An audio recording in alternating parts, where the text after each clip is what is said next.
सो Govind Nifty का trade plan discuss कर लेते हैं। तो देखोगे कि प्रीवियसली हमारे पास एक रेंज थी और मार्केट ने जैसे ही वो रेंज को ब्रेकआउट किया, एक अच्छी सी ट्रेंड लाइन यहाँ हमको फॉलो कर रही थी।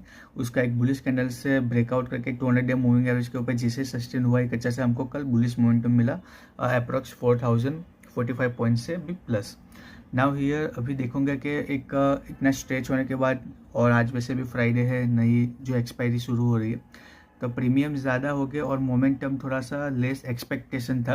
लेकिन क्योंकि अभी मार्केट एक अच्छा सा गैप डाउन यहाँ हमको दिखा रहा है, तो हो सकता है कि प्रीवियसली हमारे पास यहाँ जो एक सपोर्ट था उसके आसपास कहीं ओपन होता है।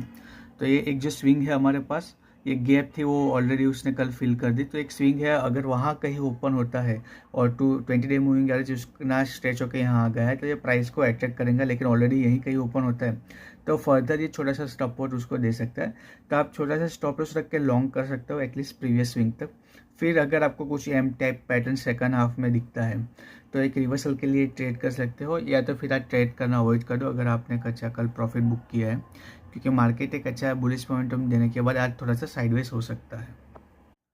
और अगर इस जोन में ब्रेकडाउन करने के बाद डिटेल्स करके यहाँ से भी छोटा सा स्टॉप लॉस रख के सेल कर सकते हो, तो वापस से रेंज हमारे लिए ओपन हो जाएंगी। अगर इस रेंज के अंदर आता है तो प्राइस एक्शन वाइज हम बाई और सेल करेंगे और उसके अकॉर्डिंग टारगेट डिसाइड करेंगे। आज हम छोटा सा टारगेट लेने की कोशिश करेंगे क्योंकि मार्केट ने ऑलरेडी एक अच्छा स्ट्रेच दिया है। सेल साइड में अगर आप चाहो तो 1 vs 2 प्लस थोड़ा एक्सपेक्ट कर सकते हो, लेकिन लॉन्ग में प्राइस एक्शन वाइज हम स्ट्रिक्टली टारगेट फॉलो करेंगे।